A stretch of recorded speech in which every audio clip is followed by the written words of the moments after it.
This album is a lot to take in. Do the Red Hot Chili Peppers have a lucky 13 with Return of the Dream Canteen? That rhyme and much more are answered in this album review. Let's get funky.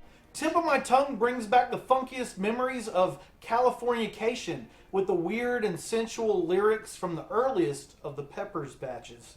It's a head bopper, big bopper, and if we're honest, I'd let any of you guys from this band, kind of lick my head.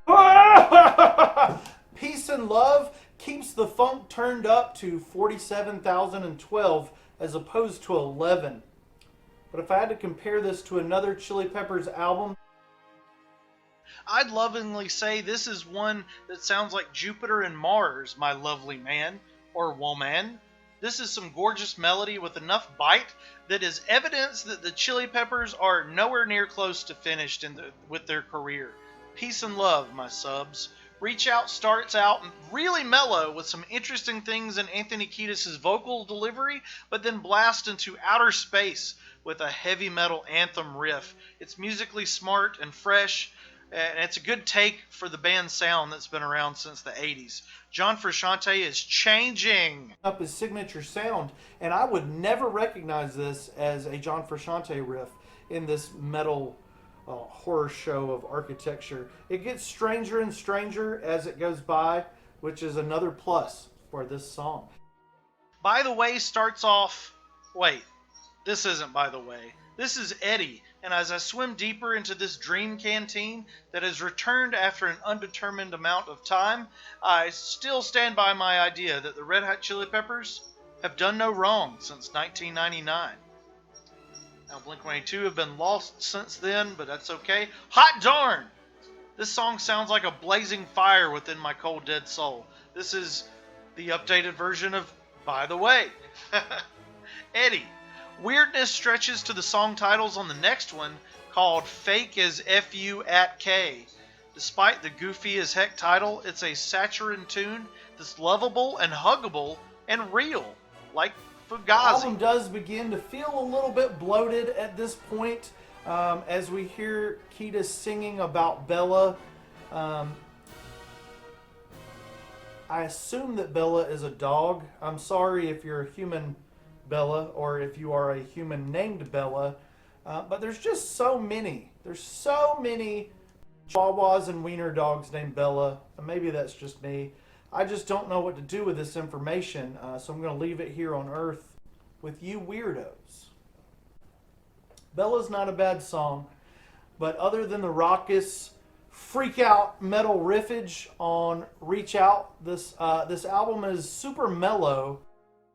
Fortunately for my ears, Roulette is aptly named, a kick in the ears that I was beginning to need at this point. And as we get even further out on the record with my C word, which I'm sure I can say on YouTube, but I don't like them, so I'm not going to say the word to promote them.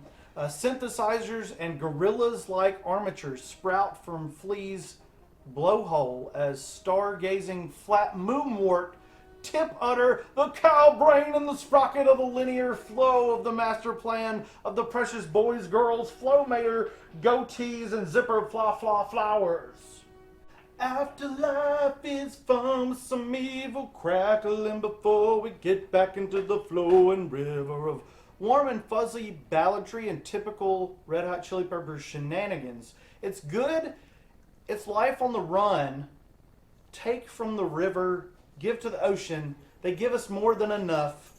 Life and death. You know what? Afterlife is a beautiful highlight to a sensitive and glowing lover of an album.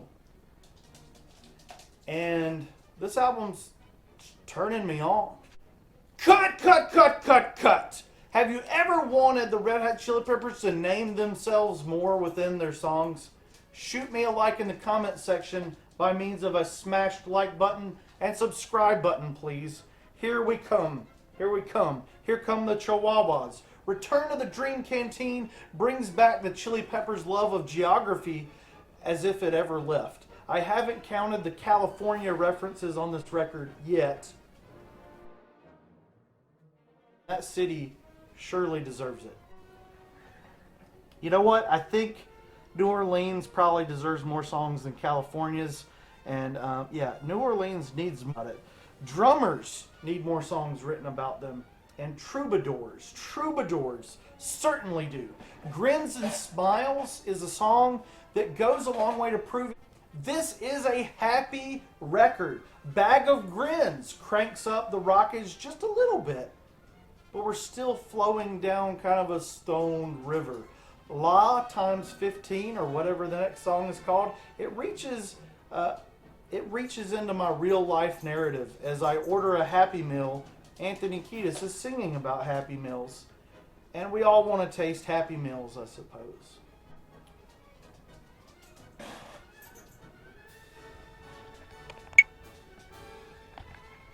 How does it